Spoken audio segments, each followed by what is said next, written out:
I want you to have the best year of your life, the most blessed year of your life. And the blessings come when we are obedient to the living God. When we lay our lives down and say, Lord, what do you want from me this year? Make that your New Year's resolution, that you will ask the living God and you will do what we talked about in the last segment, get the plan, get accountability, get a team, and now you're really ready to start moving in that success of his goals because he's given you the grace and power to do it. Well, there's one more thing I want to add to this kind of agenda to be successful. Now, remember, you're sitting with a counselor, and I love Jesus with all my heart, okay? So don't get weird about that. I want you to know, I know how to help people be successful. I know how to break chains off of people's lives, thousands of people all over the world. And I want you to be one of those people, whatever God tells you to do, that you have the power to do it, whether it's to add something or delete something. Now, goals without measurement are just dreams. Let me say that again. Goals without measurement are just dreams. That means you wish to, but you don't want to. When I was raising my children, they would say, I want to do, I go, no, you don't. They go, no, there's no behavior that supports you want that. You wish to, which means you're not ready to do the work. If you want to, you'd be doing the work. And if you're doing the work, I want to help you as a dad. But if you're just telling me, I wish I had $100, I'd be like, that's fantastic.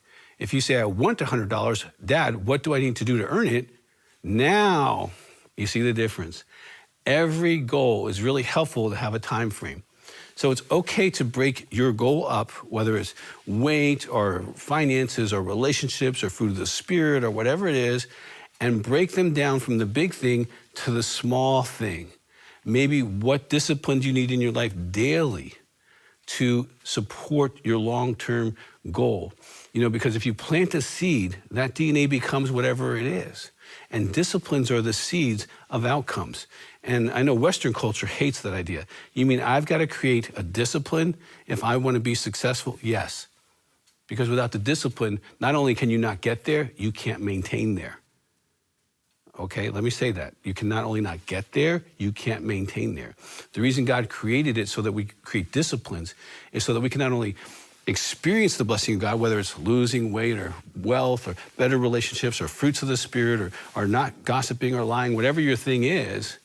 But when we create the disciplines, like we have a whole DVD on why men lie, and they create disciplines to stop lying, and they're successful.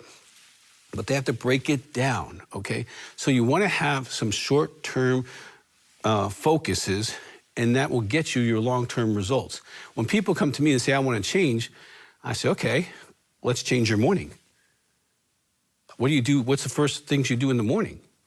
And get your objective in that time zone, okay?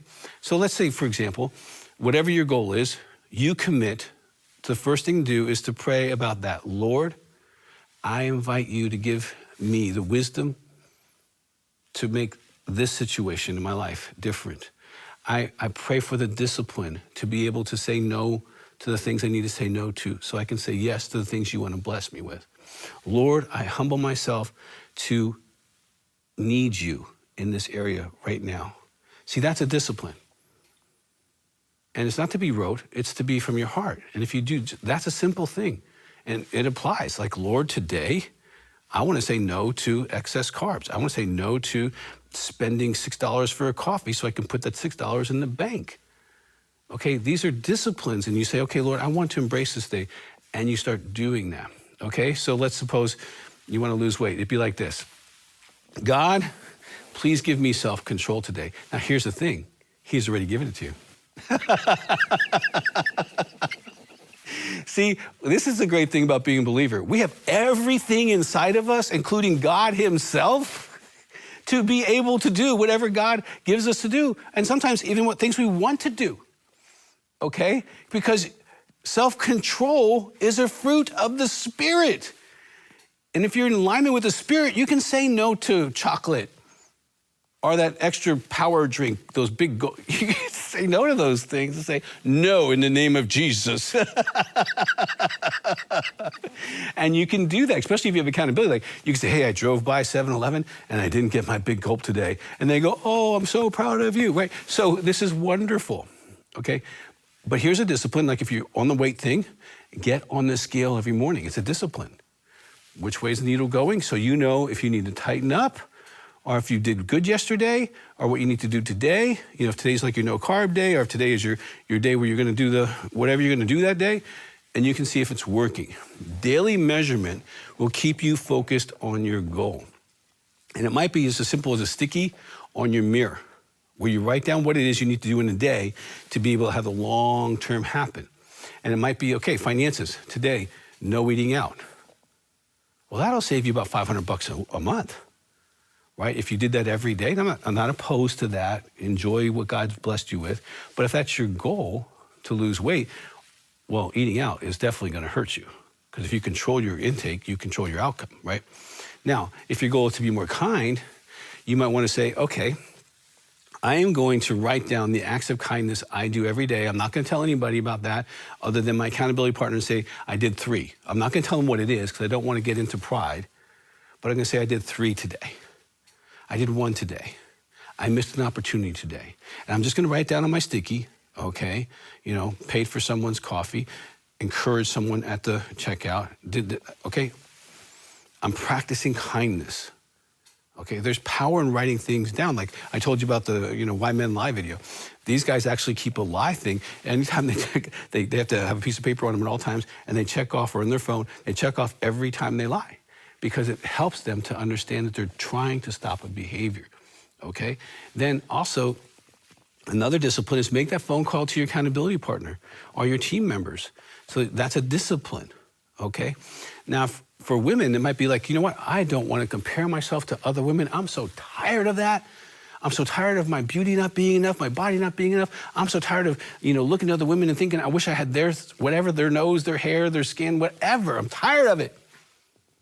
Well, then they get a team together and they put it down and they write down every time they would compare themselves, okay? And they would see the numbers go down. If they have a day where it's 0, that's an accomplishment they can celebrate. For men, maybe they're struggling with lust. They would write down their accomplishments and their failures if they see women as people, okay? Or if they do see them as an object, they keep track of that. They call their accountability partner. They let them know what's going on. Keeping a written record will help you track your progress and maybe identify the emotions that take you off track or keep you on track. And also you can add a consequence if you want to, or set a reward system where if I do good for X amount of days or time, I will give this to myself, or I will withhold this from myself if I have a failure. The ultimate goal is to be like Jesus. That's our New Year's resolution, isn't it? And if you're including him in the process, you're already on the right track because you're in the path of Jesus. And walking with Jesus, although sometimes uncomfortable, sometimes there's storms that you didn't cause, it's still easier than anything you're going to do all by yourself. Self-will can be damaging, but his will is the best thing you're going to do for you, not only today, but for the entire year.